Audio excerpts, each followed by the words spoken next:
기도의 성자라고 불리는 E.M. 바운즈 목사님은 기도에 대해서 말하기를, 기도는 하나님과 교제하는 것이며 대화이며 또한 기도할 때에 하나님이 기뻐하신다 라고 말씀하면서 기도의 심서라고 우리에게 말씀해 주고 있습니다. 또한 기도는 언제 어디서나 하나님 아버지께 즉각적으로 그리고 신뢰를 가지고 믿음을 가지고 나아가 요구할 것이다, 이렇게 정의를 하고 있습니다. 우리가 기도하는 목적 중에 하나는요, 응답을 받기 위함입니다. 따라서 예수님께서는 산상수훈에서 기도에 대해서 이렇게 말씀하셨어요. 마태복음 7장 7절부터 11절에 보면, 구하라 그리하면 너에게 주실 것이요, 찾으라 그리하면 찾아낼 것이요, 문을 두드리라 그리하면 너희에게 열릴 것이니, 구하는 이마다 받을 것이요, 찾는 이는 찾아낼 것이요, 두드리는 이에게는 열릴 것이니라. 너희 중에 누가 아들이 떡을 달라 하는데 돌을 주며 생선을 달라 하는데 뱀을 줄 사람이 있겠느냐? 너희가 악한 자라도 좋은 것으로 자식에게 줄 줄 알거든. 하물며 하늘에 계신 너희 아버지께서 구하는 자에게 좋은 것을 주시지 않겠느냐. 하나님께 기도하면 반드시 응답을 받는다는 것입니다. 그래서 구하라, 찾으라, 문을 두드리라, 이 의미는 기도하라, 기도. 너희가 기도하면 하나님이 주시고, 문을 두드리면 열리고, 찾으면 찾게 될 것이다. 그럼 또 뭐라 했습니까? 누가 아들이 떡을 달라 하는데 돌을 주고 또 생선을 달라고 하는데 뱀을 줄 사람이 어디 있겠냐. 아니, 악한 부모라 할지라도 자기 자녀에는, 정말 흉악한 그런 강도 같은 부모라 할지라도 자기 자녀에게는 좋은 것을 주시는 것처럼 하나님도 역시 마찬가지로 우리가 기도할 때에 반드시 응답해 주신다는 겁니다. 그러므로 성도는 항상 기도해야 되고, 쉬지 말고 기도해야 되고, 기도하는 일에 우리가 전문가가 돼야 돼요. 예수 믿는 사람은요, 다른 건 못해도 여러분 기도는 할 줄 알아야 돼요. 적어도 여러분 1시간 동안은 기도할 수 있는 훈련을 쌓아야 합니다. 오늘 본문의 야곱은 큰 어려움을 만나서 하나님께 기도하게 됩니다. 그래서 첫 번째, 기도의 응답은 홀로 하나님과 만남의 시간을 갖는 것이다. 우리가 기도의 응답을 받으려고 하면 우리 홀로 하나님을 만나야 돼요. 24절에 보면 야곱은 홀로 남았더니 그랬어요. 야곱은 하나님께 기도하기 위해서 홀로 남았다. 그에게는 가족이 있었습니다. 아내가 둘이고 또 2 여종이 있었고 그리고 11아들이 있었습니다. 대가족이죠. 그런 가족들이 있었지만 누구도 이 야곱의 문제에 함께할 수가 없습니다. 예수님께서도 공생의 기간 동안에 제자들과 함께 있었지만 홀로 산에 가서 기도했고 홀로 새벽에 나가서 들판에서 기도하셨어요. 뿐만 아니라 십자가를 지기 전에 겟세마네 동산에서 제자들과 함께 기도하기를 원하셨습니다. 마태복음 26장 37절에 보면, 베드로와 세베대의 2 아들을 데리고 가실새 내가 지금 고민하고 슬퍼하사 이에 말씀하실 때 내 마음이 매우 고민하고 죽게 되었으니 너희는 여기 머물러 나와 함께 깨어 있으라. 나와 함께 기도하자. 오늘 예수님 내일이면 십자가를 져야 합니다. 많은 고난을 겪고 그 무거운 십자가를 지고 언덕을 오르셔야 되고 양손과 양발과 머리에는 가시관과 못으로 박혀 여러분 십자가에서 고통을 당해야 합니다. 그걸 견뎌야 합니다. 그걸 아는 예수님께서는 얼마나 그 마음에 부담감과 괴로움이 있겠습니까? 예수님은 이 땅에 사람으로 오셨어요. 물론 그분은 하나님이시기도 하지만 그러나 사람이라는 것을 우리가 잊지 말아야 합니다. 육신을 입고 왔기 때문에 마음에는 고통이 있었던 겁니다. 그래서 매우 고민하여 죽을 지경이 되겠다. 얼마나 괴로웠겠어요. 그래서 제자들과 함께 기도하자. 물론 예수님을 위해서 기도해 달라는 게 아닙니다. 너희는 너희대로 기도하고 나는 나대로 기도하고 그래서 같이 기도하자. 그렇게 예수님 말씀했지만 여러분 알다시피 제자들은 어떻게 했습니까? 예수님이 괴롭게 고통 가운데 기도함에도 불구하고 제자들은 다 잠이 들었어요. 다시 말하면 예수님 홀로 기도했다 그 말입니다. 내 문제에 대한 기도의 짐은요, 내가 져야 되는 것입니다. 누구도 내 짐을 져줄 수가 없어요. 부모도, 자식도, 아내도, 남편도. 하나님은 우리에게 인생에서 홀로 있는 시간을 갖게 하십니다. 홀로 있는 시간은요, 기도하는 시간이고, 그때 여러분 하나님을 만나는 때가 되는 줄 믿습니다. 많은 대중들 속에 있으면은 하나님을 만날 수가 없어요. 구약에 보면 광야에 가서 홀로 있는 가운데 거기서 하나님을 만나는 경우들이 많이 있었습니다. 그런데 사람이 홀로 있게 되면 또 외롭기도 하고 혼자라고 하는 그런 슬픔을 갖게 됩니다. 그렇죠? 그래서 자기 마음에 괴로움이 생기는 거예요. 그런데 그때가 바로 하나님께 기도할 때요, 그때가 바로 하나님을 만날 때인 줄 믿습니다. 예레미야서 29장 12절에 보면 너희가 내게 부르짖으며 내게 와서 기도하며 내가 너희의 기도를 들을 것이요. 하나님께 나가서 우리의 문제를 놓고 하나님 앞에 기도하면 그때 하나님이 우리의 기도를 들어주신다고 합니다. 13절에 보니까 너희가 온 마음으로 나를 구하면, 나를 찾으면 뭐라고요? 나를 만나리라. 할렐루야.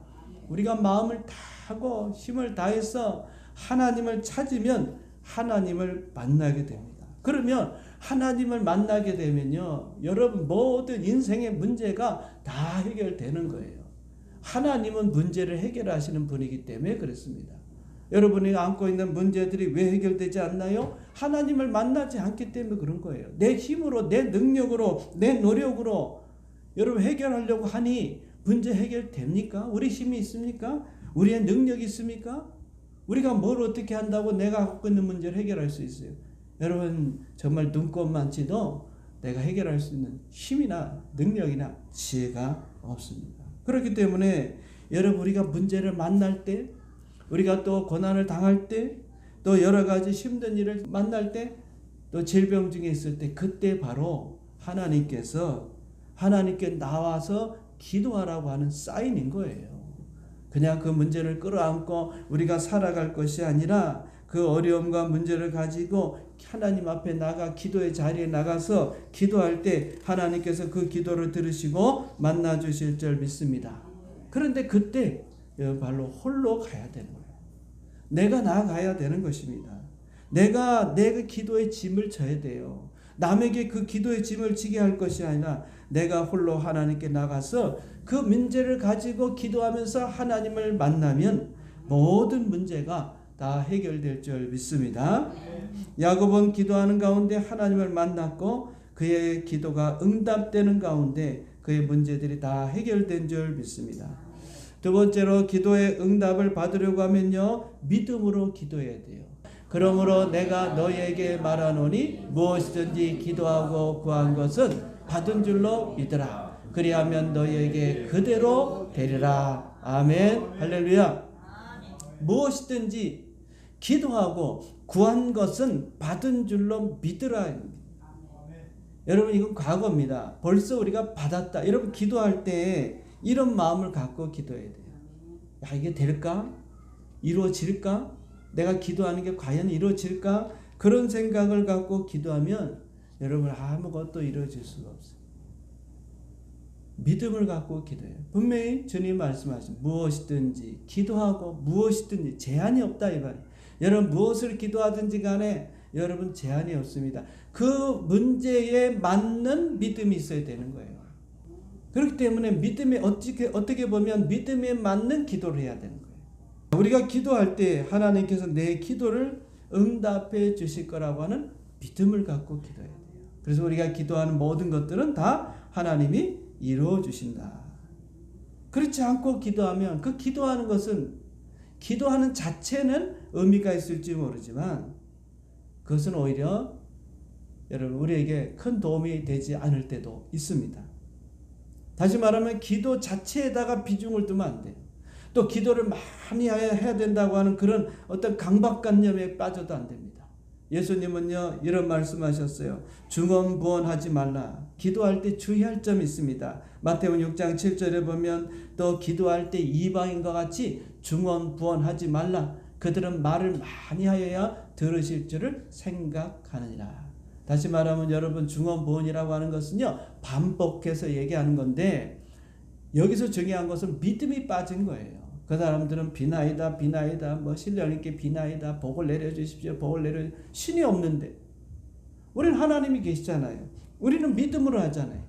내가 기도하면 응답받는 거고, 그들이 기도하는 건 뭡니까? 지성이면 감천이다. 다시 말하면 내가 정성을 다해서 하면 어떤 신이든지 감동을 해서 내 기도를 들어줄 것이다. 그런 자세를 갖고 그들은 기도합니다. 우리하고 달라요. 그러나 우리는 살아계신 하나님께 기도하기 때문에 여러분, 믿음을 갖고 기도해야 돼요. 기도의 양도 중요합니다. 그런데 기도의 양보다 더 중요한 것은 여러분, 믿음이 있느냐 합니다.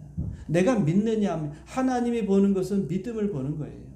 무엇이든지 기도하고 구한 것을 받은 줄로 믿으라 그랬습니다. 믿으면 받는 것입니다. 믿으면 그대로 되는 거예요. 할렐루야. 그래서 많은 기도의 양을 추구하는 일반 여러분 세상적인 그런 기도하는 분들은 뭐 1,000번제를 드린다든지 또 뭐 100일 지성 기도를 드린다든지 이런 것들이나, 그걸 이제 우리 교회가 받아들여서 우리도 그렇게 하고 있지만은 여러분, 그들의 노력이나 그들의 헌신과 수고가 중요한 게 아닙니다. 우리에게는 믿음이 중요합니다. 믿음으로 내가 기도하고 있는가?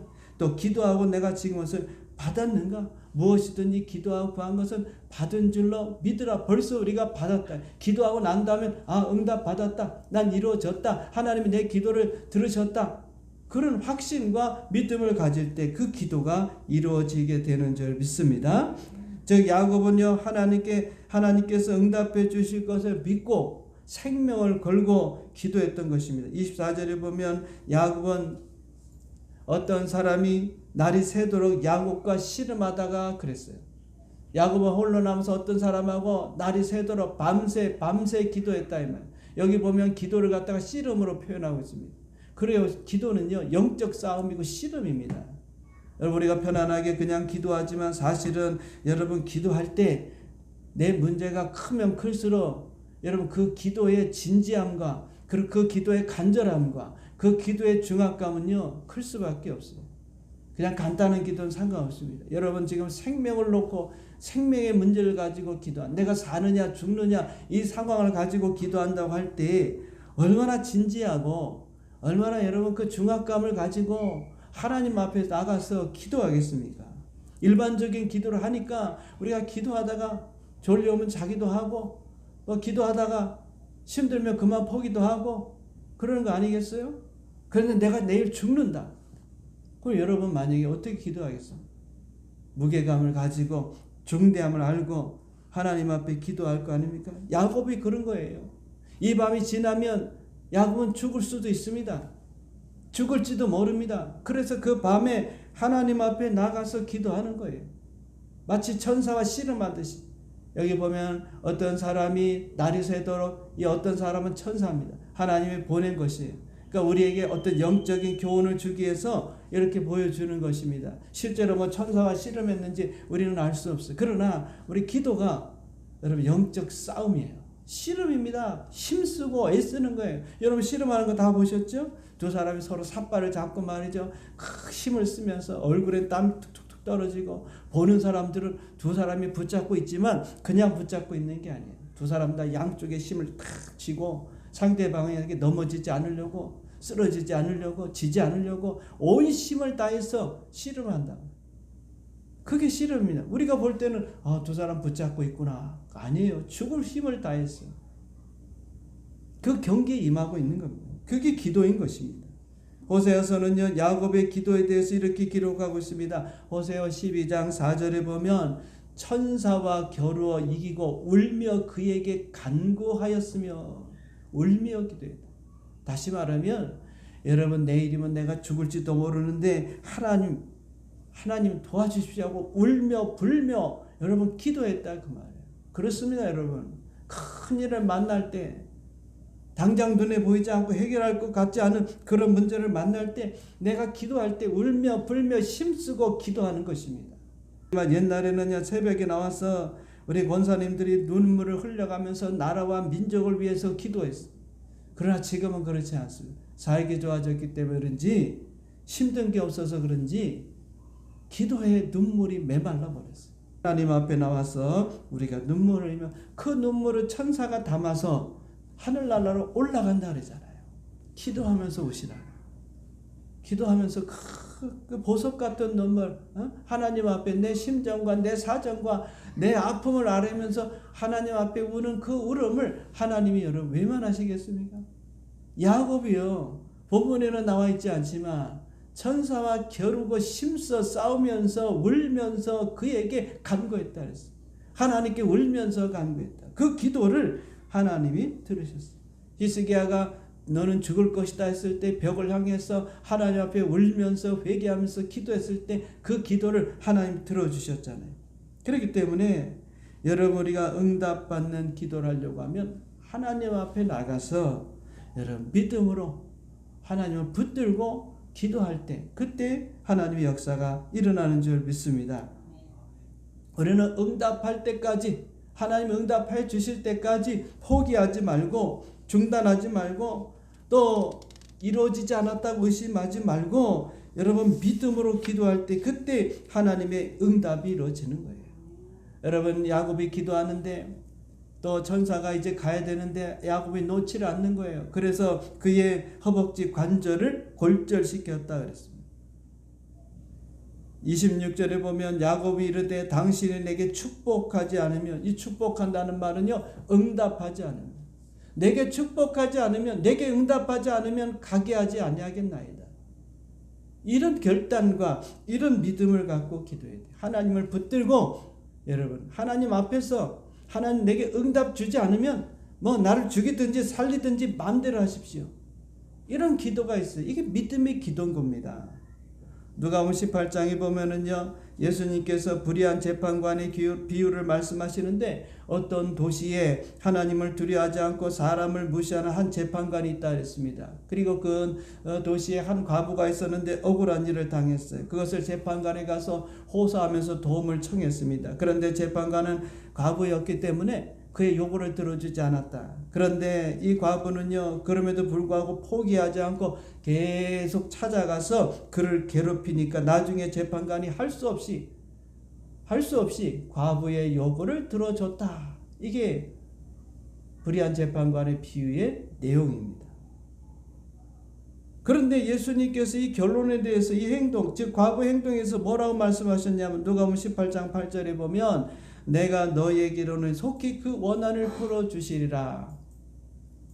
그러나 인자가 올 때 세상에서 믿음을 보겠느냐. 믿음의 믿음이게. 이 믿음을 갖고 이 과부는요 재판장이 내 요구를, 내 소원을, 내 억울함을 풀어줄 거라고 하는 그런 믿음을 갖고 끈질기게 나아갔던 것입니다. 우리도 마찬가지입니다. 몇 번 기도하다가 응답이 안 되고 이루어지지 않으면 뭐 하나님이 안 들어주시나 보다 포기할 때가 많아요. 그런 기도는 여러분 아무것도 이룰 수가 없습니다. 야곱은 하나님께서 응답해 주실 것에 대해서 조금도 의심하지 않았다. 과부는 재판관이 자신의 요구를 들어줄 것을 조금도 의심하지 않고 그것을 응답받을 때까지, 이루어질 때까지 포기하지 않았던 거예요. 여러분 믿음이라는 것은 우리의 눈에 보이지도 않고 잡히지도 않지만 의심하지 않고 확신하는 확신. 아브라함이 가졌던 믿음처럼. 아브라함의 나이가 100세요. 사라의 나이가 90세요. 몸이 죽은 것 같고 사라의 태가 죽은 것 같아도 의심하지 않고 하나님께서 반드시 우리에게 귀한 아들을 주실 것이라고 하는 그 확신을 갖고 나갈 때 그때 하나님이 이루어 주신 겁니다. 그렇잖아요. 어떻게 자녀를 갖습니까? 뭐 남자는 그렇다 치더라도, 아브라함은 그렇다 치더라도 사라의 나이가 90세고 태가 다쳤습니다. 할머니입니다. 여러분 뭐 여성들은 다 아시겠지만 어떻게 자녀를 가져요? 젊은 여성도 아니고. 예? 할머니가 어떻게 자녀를 갖습니까? 불가능한 얘기죠. 그런데 자녀를 가졌어요. 그것에 대해서 아브라함은 전혀 의심하지 않았어요. 왜? 하나님은 전능한 분이기 때문에 그분의 말씀대로 반드시 이루어 주실 것이고 자녀를 주실 것을 믿었기 때문에 그런 거예요. 우리가 우리를 볼 때 사람을 볼 때, 이 환경을 볼 때는 기도가 응답이 될 수가 없어요. 그러나 우리는 하나님을 바라봐야 돼요. 하나님은 전능한 창조의 하나님 아닙니까? 말씀만 하시면 다 되는 거 아닙니까? 그분의 능력을 우리가 의심하니까 믿음을 갖지 못하는 거예요. 그러니까 또 기도하고 또 기도하고 또 기도하는 거예요. 그럼 믿음을 갖게 되면 하나님은 지금 내 기도를 들으셨어. 하나님께서 이루어 주실 거야. 그 확신이 든다면 기다려야죠. 믿고 기다려야죠. 그분이 응답할 때까지. 이게 믿음의 기도입니다. 야곱은요 그렇게 하나님 앞에 나와서 기도함으로 응답받았고 구원함을 받게 된 줄 믿습니다. 마지막으로 여러분, 기도의 응답은요 기도하는 자가 변화되는 거예요. 기도의 응답은 기도하는 자가 변화되는 거예요. 자, 야곱의 문제를 한번 생각해 봅시다. 야곱이 지금 왜 기도하냐면, 야곱의 문제는요 형 에서가 지금 자신을 죽이려고 오고 있다는 소식을 듣게 됩니다. 왜 이런 일이 났죠? 자, 20년 전으로 올라갈게요. 야곱이 20년 전에 눈먼 아버지를 속여서 형이 받아야 될 그 축복을 받았습니다. 또 장자권을 팥죽 한 그릇에 형을 속여가지고 그것을 샀습니다. 그래서 이 에서가 자기의 장자권도 빼앗고 아버지가 주시는 그 축복을 에서가 받아야 되는데, 큰아들이 받아야 되는데 야곱이 아버지를 속이고 들어가서 그 축복을 다 받은 걸 안 에서가 얼마나 화가 나겠습니까? 아무리 동생이지만은 내가 그냥 둘 수 없다. 화가 난 에서가 야곱을 죽이려고 생각을 했어요. 그 사실 안 야곱이 야밤 도주합니다. 그래서 삼촌 나반의 집으로 도망을 가죠. 그리고 20년이 지났어. 이제 고향으로 돌아옵니다. 돌아오는데 여러분, 죄진 사람은 제대로 밤에 잠을 못 자잖아요. 다리 뻗고. 야곱이 걱정이 되는 거예요. 20년이 지났지만 형이 그 분노가 과연 사그러졌을까? 그런데 소식을 듣는데 종들이 하는 얘기가 뭐냐면, 당신의 형 에서가 지금 군대를 400명을 거느리고 온다는 거예요. 지금 내가 가는데 그저 호위병 몇 명만 데리고 와도 불안한데 400명을 데리고 온다는 건 뭡니까? 나를 지금 죽이러 온다는 거죠. 그 사실을 알게 된 야곱이 얼마나 괴로웠겠습니까? 그래서 하나님 앞에 나가서 야곱은 기도할 수밖에 없었던 거예요. 그런데 야곱이 기도함으로써 하나님이 그에게 축복해 주겠다. 네가 기도한 대로 내가 응답해 주겠다. 그러면 자, 기도의 응답을 어떻게 얘기해야 되겠습니까? 지금 이 야곱이 필요한 건 뭐예요? 자기 생명입니다. 그럼 이렇게 얘기해야 되죠. 야곱아, 걱정하지 마라. 내가 지켜줄 테니까 너는 죽지 않을 거야. 그 한마디면 되는 거예요. 그 마디면 되는 거예요. 그런데 하나님께서는 그런 말씀은 안 하시고요. 27절에 보니까 그에게 이르되 내 이름이 무엇이냐? 그러니까 야곱이 그가 이르되 야곱이니이다. 아니 여러분, 하나님이 우리를 모르시나요? 너무 잘 알죠. 우리 이름도 다 알고 다 여러분 압니다. 우리가 밖에 나가서 만난 사람이 누군지, 그 사람 이름이 누군지 모르지만 하나님 모르는 게 있겠어요? 자, 야곱을 모르겠습니까? 하나님이 압니다. 그런데 이렇게 질문하네요. 내 이름이 무엇이냐?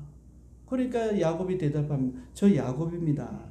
그 왜 이름을 물었을까? 여기서 중요한 교훈이 있습니다.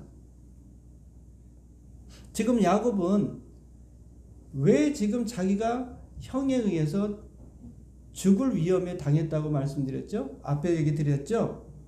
야곱은 형을 속였습니다.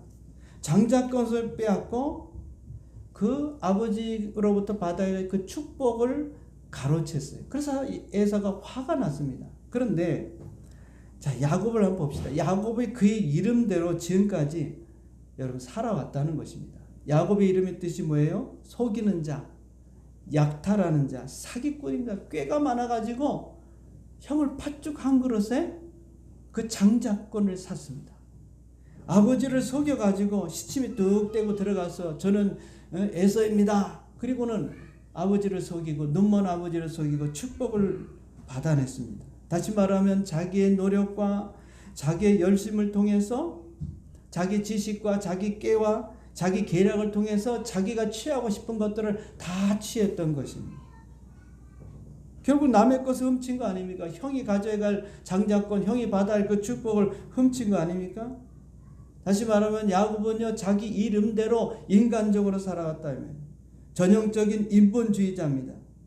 그 결과로 지금 생명의 위협을 느끼고 있는 거예요. 만약에 야곱이 그때 형의 장자권을 빼앗지도 않고 아버지의 축복권을 자기가 대신 아버지의 축복을 대신 받지 않았다면 지금은요 야곱이 걱정할 필요가 없는 거죠. 또 야곱이 도망갈 리도 없고. 그러니까 원인자는 누구냐? 야곱입니다. 야곱이 그렇게 이름처럼 깨를 가지고 계략을 부리고 자기의 지식을 믿고 자기의 꾀를 믿고 그렇게 속이고 해서 자기가 원하는 것을 취했어요. 얻었어요. 그 결과로 지금 야곱은 죽을 수밖에 없는 그런 위험에 지금 처한 것입니다. 따라서 지금 하나님이 축복해 주고 그를 구원해 준다고 할지라도 그 다음의 삶은 또 다른 위험을 불러오게 된다는 거예요. 왜요? 야곱은 앞으로도 또 그렇게 살 것이기 때문에. 그래서 하나님께서 다시는 그런 위험에 처하지 않도록 근본적인 원인을 제거하기 위해서 그에게 이름을 바꿔줍니다. 28절에 봅시다. 그가 이르되 내 이름을 다시는 야곱이라고 부를 것이 아니요 뭐라고요? 이스라엘이라 부르라. 이는 내가 하나님과 및 사람들과 겨루어 이겼습니다. 이젠 너는 야곱이 아니다. 네 이름을 바꿔라. 야곱이라고 하는 그 이름은 꾀를 가지고 사기꾼, 그 다음에 속이는 자, 약탈자, 그렇게 살아왔다면 앞으로는 그렇게 살지 말라는 거예요. 그렇게 해서 취할 수는 있지만 결과적으로는 부작용이 더 많다 이 말이에요. 지금 죽을 위기에 놓였잖아요. 그러나 이스라엘은 다릅니다. 이스라엘은 새로운 이름인데 하나님과 겨루어 이겼다. 너는 승리자다. 너는 성공자가 된다. 무슨 말일까요? 바로 하나님께서 너에게 무엇을 하든지 간에 성공하도록 도와주겠다. 너는 승리자로 살게 될 것이다. 다시 말하면 하나님의 은혜를 받고 네가 하나님을 의지하게 되면 이제는 네가 그렇게 노력했던 그런 노력이 없이도 너는 승리자고 성공자고 네가 원하는 것을 하나님께서 주신다는 거예요. 그걸 주신다는 거예요. 그래서 이름을 바꾸라는 건 뭡니까? 새로운 변화의 삶을 살라는 거예요. 옛날처럼 야곱처럼 살지 말고 이제는 새 이름을 내가 너에게 줄 테니 이스라엘이라는 새 사람의 모습을 가지고 거듭난 새로운 인생을 살라는 것입니다. 그러면 다시는 지금 같은 그런 불행한 일이 위험이 오지 않게 된다는 것입니다. 이름을 바꾼다는 것은요, 지금까지 살아왔던 습관, 사고방식과 가치관을 바꾸라는 것입니다. 그걸 바꾸지 않으면 미래가 없다는 거예요. 여러분, 그래서 여러분 잘 생각하셔야 됩니다. 오늘날 내게 나타나는 모든 현상들은요, 내가 지금까지 내 삶의 방식대로 살아와서 나타난 결과입니다. 어떻게 살아왔느냐가 중요하지만 그 살아온 삶의 이제 결과가 지금이에요. 그러면 이 결과가 좋든 나쁘든 뭐 좋으면 상관없지만 나쁘다면 바꿔야 합니다. 내 삶의 인생의 그 모습을 바꿔야 돼. 가치관을 바꾸고 여러분들이 인생 세계관을 바꾸고 신앙관을 바꾸고 우리 삶의 형태를 바꾸지 않으면, 즉 이름을 바꾸지 않으면 소망이 없는 거예요. 또 똑같이 되는 겁니다. 여러분 보십시오. 사람들 보면 맨날 똑같은 문제로 고민해요. 그거 끝났으니까 기도하고 응답받아서 해결됐으니까 그 다음에는 그런 문제 안 나타나냐? 아닙니다. 또 나타납니다. 하나님은 그래서 돈을 얼마든지 줄 수 있습니다. 건강을 얼마든지 줄 수 있습니다. 여러분의 삶에 성공을 얼마든지 줄 수 있습니다. 그런데 문제는 그거를 다 까먹는다. 그래서 삶의 패턴을 바꿔라. 야곱, 너 바꿔야 된다. 바뀌어야 된다. 지금 당장에 응급처치가 중요한 게 아니라 네 인생이 송두리째 바뀌지 않으면 너는 또다시 그런 죽을 위험에 놓이게 된다는 것입니다.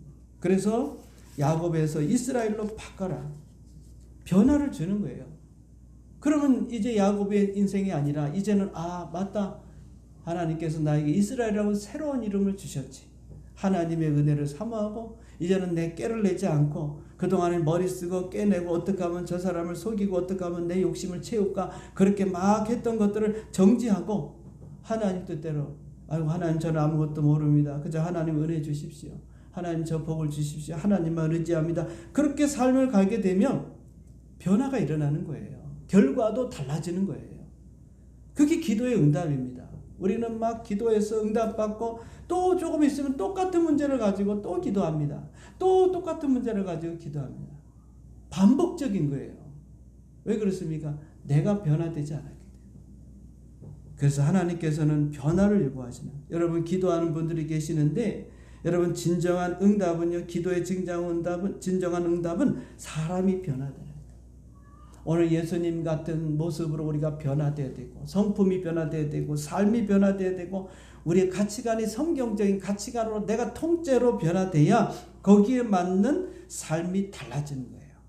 그렇지 않으면요 반복되는 것입니다. 그렇게 살아왔잖아요. 이제 우리가 계속 반복해, 다람쥐 쳇바퀴 돌듯이 말이죠. 그래서 무엇보다도 이제는 내 중심이 아니라 하나님 중심, 말씀 중심으로 나를 자꾸 변화시켜야 합니다. 물론 쉬운 것은 아니죠. 그러나 변화될 때 그때 하나님의 축복으로 우리가 다시 채워지게 됩니다. 하나님은 오늘 기도하는 자들이 변화되길 원해요. 그래서 기도하면 사람이 변화되는 진정한 기도를 하고 있는 거예요. 기도는 많이 하는데 안 변화되는 사람 있죠? 그런 사람은 하나님을 만난 사람이 아닙니다. 그러나 하나님 만나고 하나님께 진정으로 나가서 기도하면요 사람이 변화되집니다. 왜? 하나님이 변화시키니까. 변화시키지 않을 수가 없죠. 하나님 만났는데 왜 안 변화됩니까? 안 만났으니까 그러죠. 그러고 나서 삶이 달라집니다. 그래요. 그러고 나서 내 가치관과 생각과 그리고 내가 가지고 있는 그런 성품이 달라지니까요. 저도 보니까 인생의 방향이 달라지더라고. 옛날에는 이런 인생으로 살아갔지만 그게 바뀌니까 점점 하나님이 원하시는 이 삶으로 바뀌어지게 되고 영혼이 잘 되고 범사가 잘 되고 강건해지는 그런 모습으로 바뀌어가는 것을 저는 보게 됩니다. 그래서 여러분들도 기도하는 가운데 내가 변화돼야 합니다. 내가 달라져야 이 문제를 가지고 다시는 기도하지 않게 되는 것입니다. 그러므로 여러분 기도할 때 여러분 자신들이 포기하지 말고 믿음으로 기도하시고 하나님을 만나시고 그리고 내가 이 기도를 통해서 변화됨으로 하나님께서 여러분의 삶에 그런 놀라운 축복과 은혜가 여러분 모두에 있기를 주님의 이름으로 축원드립니다. 아멘.